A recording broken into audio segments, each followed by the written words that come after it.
Good morning, STN. Today is Thursday, March 12th. Coming up on this special episode of JCNN, we have a weather update and a closer look at local DC culture. So definitely make sure to stay tuned. I'm Olivia Hayes. And I'm Ainsley Ryan. JCNN starts now.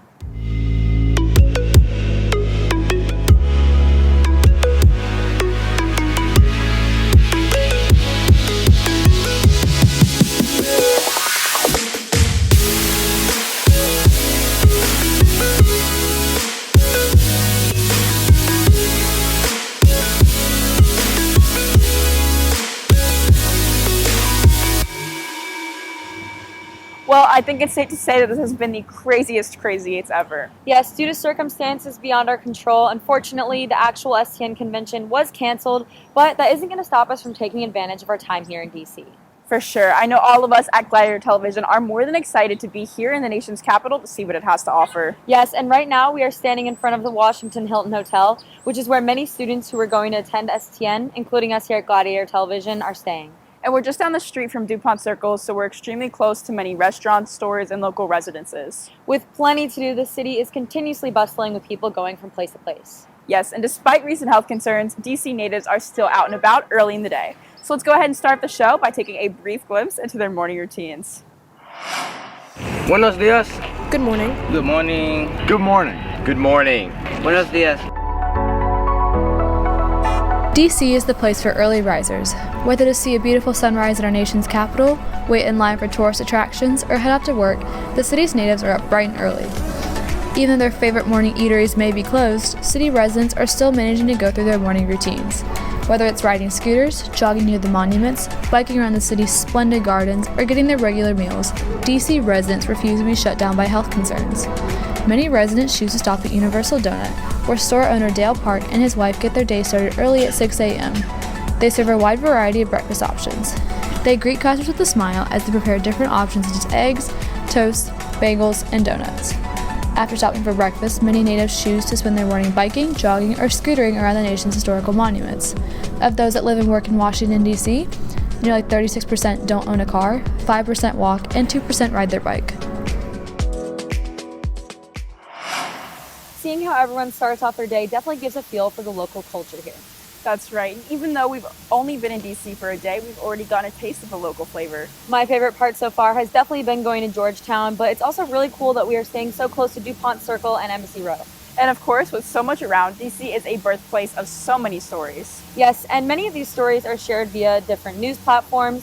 So now we have Catherine Gilroy in the field reporting on how locals view these news outlets and their approaches to telling stories. I'm here at the Washington Monument and interviewing people about their news preferences and how it impacts their daily lives. So where do you guys read the news mostly? How do you get your news?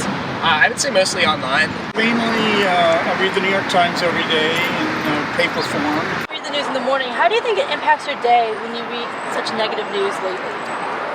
It can definitely put a damper on the mood, for sure. Stories don't really impact me one way or the other. It's just part of life, and some days are good, some days are bad. So I absorb it and try and figure out what's going on. Usually I'm able to get over it, but it's definitely sometimes you read a specific thing and it can really kind of get to you. It's always heartening when you read some good news, especially if it's something small, like someone, their lost cat was returned to them,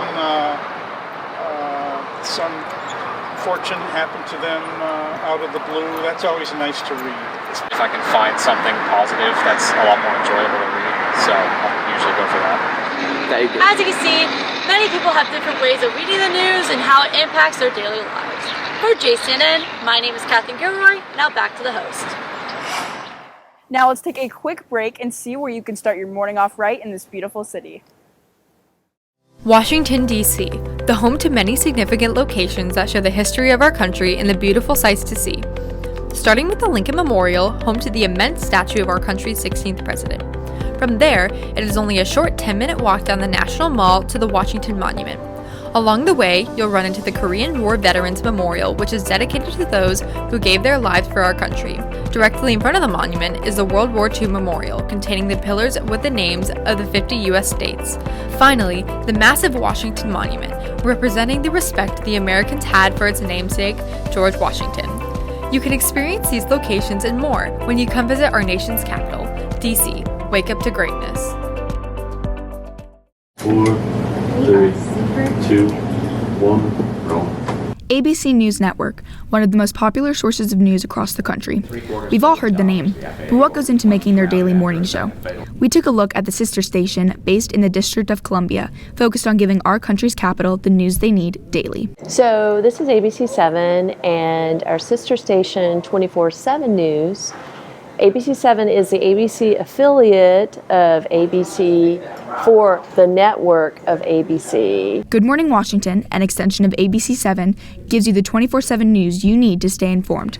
From breaking news to weather alerts, ABC 7 informs DC residents on the day's alerts. What's unique about ABC 7 is that we're in the nation's capital. You know, a lot of our local news is actually national news.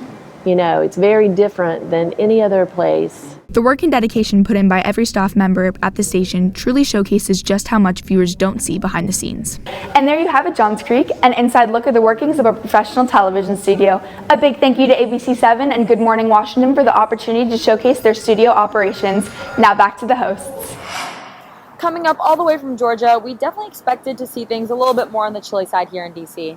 Yes, but instead the weather has been surprisingly pleasant and warm. So let's go ahead and throw it to our weather host, Ethan Rubenstein, to see if we can expect this trend to continue for the rest of our time here.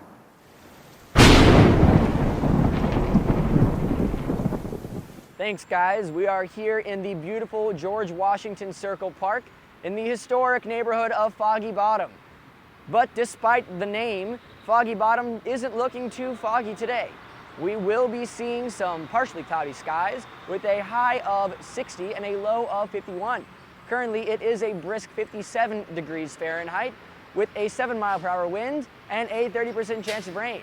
So make sure you are still dressing warmly, even in the midst of this beautiful spring bloom in the DC area. Back to the hosts. And that's a wrap on our special edition of JCNN.